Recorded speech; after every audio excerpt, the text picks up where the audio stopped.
way to the local Dollar General, which is a FedEx drop location, so I can pick up the Acela.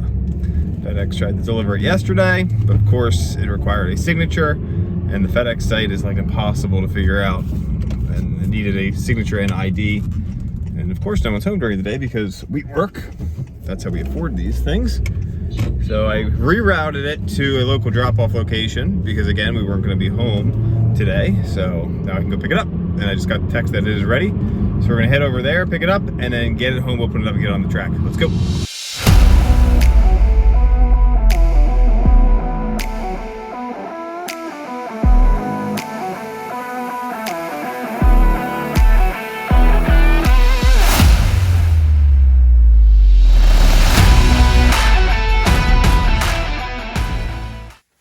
All right, we are home. Let's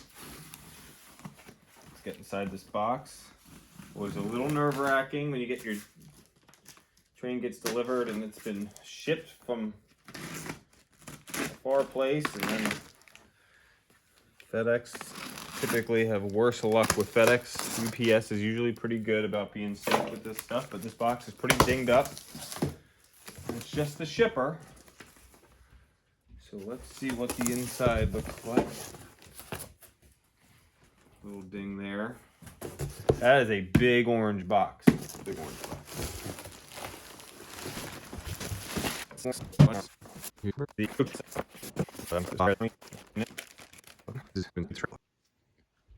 All right, well, we've got everything out of the box here and on the layout finally. This set is just spectacular.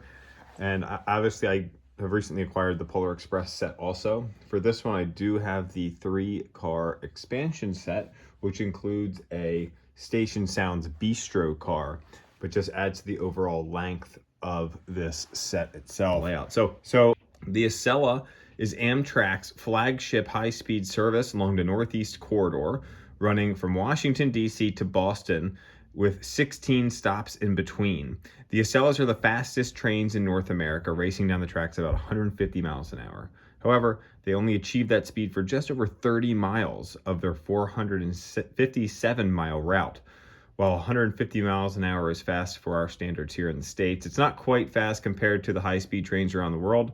Japan's maglev takes the cake with speeds over 370 miles per hour. The Acela can average about 80 miles per hour between DC and New York City, while only averaging 65 miles an hour or so between New York and Boston. The Acela was debuted in 2000 and was the US's answer to high-speed trains around the world. The main issue holding up speed along the Northeast Corridor is the fact the track has tight curves and it's used for regional rail and freight service. So there's common times where the Acela might not have right of way. It's also, the track wasn't designed for high-speed rail when it was initially put in, so you've got a lot of tight curves to get through cities and towns and things of that nature. Lionel released the TMCC version of the Acela in their Volume 2 catalog from 2005. That set, at the time, retailed for about $19.99. Would probably have been dubbed a Vision Line model by today's standards. The model featured opening doors and an active car tilt system, which is actually prototypical. The set was pretty rare to find, and until 2001, when the Volume 1 catalog was released and they announced the re-release of the Acela, you started to see some of those old TMCC ones pop back up on the market. In fact, York last fall in October, there were quite a few of these that were out there, and then shortly thereafter, some were popped up at some local hobby shops, and that's when a few other people ended up finally picking one of those old TMCC versions up. Lionel has re-engineered the model a bit for this release. They did away with the active tilt system and used more of a passive tilt on this model. They also got rid of the opening doors. The issue with the door and tilt system is that each car needed to be connected with an IR sensor, and there were servos in the car to open the door. So that's a lot of servos, a lot of moving parts, and then to have the continuity between cars with the IR system was a bit difficult as well. Because what happens when you have more features? Well, there's just more things that can break. And that was pretty common with those old TMCC models. The best improvement, other than the interior, I assume, is the redesigned truck side frames. The TMCC trucks made changing traction tires extremely difficult. I mean, they were ridiculous. Sean from Sean's Train Depot did a video of the process of changing out the traction tires, and it's quite the task. Fortunately, Dave Olson had our backs with this and figured out a way to re-engineer these trucks so they're much easier to change the traction tires. This model features 2 powered units with operating pantographs and 3 coach cars. While the doors do not open automatically like they did on the previous model, they do open manually. Not that you would do that all the time. I believe Lionel thought that this was maybe a concession if you wanted to have a station scene and you pop those doors open for photos or videos of the like. The overall length of the set, the base set, is 109 inches. So when you get just the base set, you've already got a massive train. But Lionel also cataloged a 3-car add-on set, just like they did back in the TMCC days, with a Station Sound Bistro car, which adds another 64 inches for a total train length of around 14 feet. So this thing is massive. Lionel cataloged quite a few fantasy schemes with the Acela in their 2001 Volume 1 catalog. The only ones that made it to production, from my understanding, are the prototype scheme you see here, the concept scheme, the Polar Express, which was a previous video that I put out. In fact, when I was just starting to think about what I'd say during this video, I had mentioned looking at some other videos online for the Polar Express because I didn't think I'd have one, but here we are, and I do. Some other fantasy schemes that they cataloged were the New Haven, Milwaukee Road, Pennsy, Santa Fe, and Union Pacific. The Santa Fe War Bonnet set was produced. The other ones got bagged because of low orders. This set is not cheap. It MSRPs for around $24.99. The add-on set is another $9.99. If you pre-ordered through a dealer, you could save significantly on that, getting those prices down to around $2,000 and $850 respectively. So that's enough of me talking here. Let's listen to the engineer, listen to the sounds, and send this thing around the layout. Thanks for watching, everybody. Hit that like button. I appreciate you all. Take care. One of the real bummers that I had is my cafe car here. The coupler came and the screw was missing and fell off, so I can't couple the front of that car to the car that needs to be coupled to. So this sound has some special announcements, just like we see in some other station sounds cars. Unfortunately, I'm not going to be able to run it with the train, but we can at least listen to some of those sounds. We would like to welcome all ticketed passengers aboard the Acela.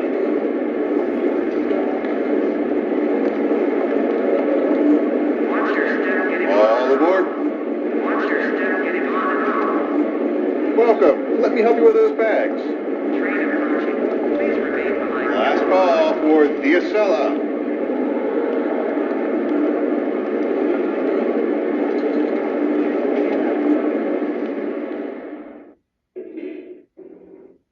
Attention, please.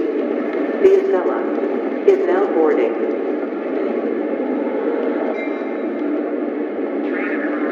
Please remain behind yellow line.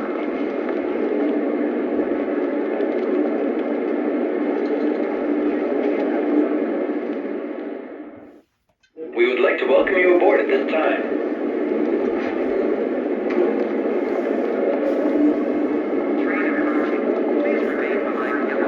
There's an assortment of other sounds that it makes, especially after it's been moving and then comes to a stop.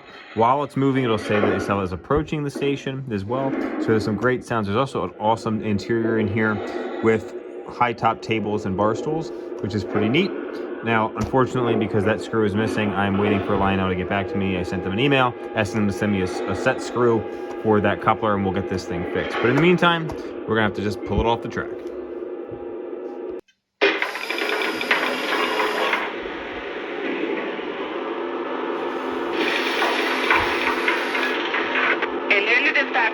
Let me know when I'm clear. Over. Stand by for track order. Out.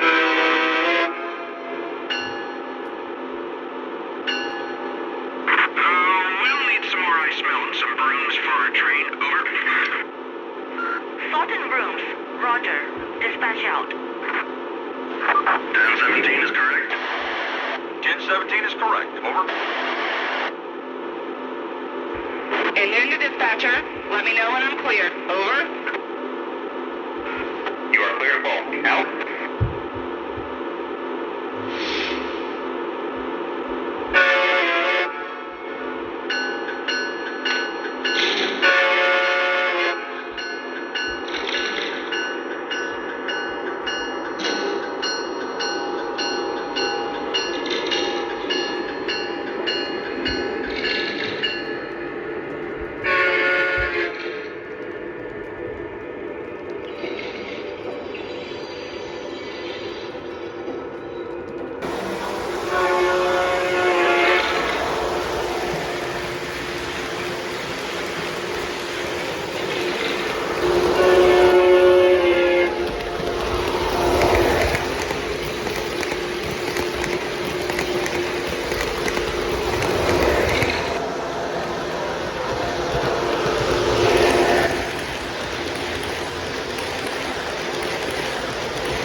going to the registry room to sign out. Out.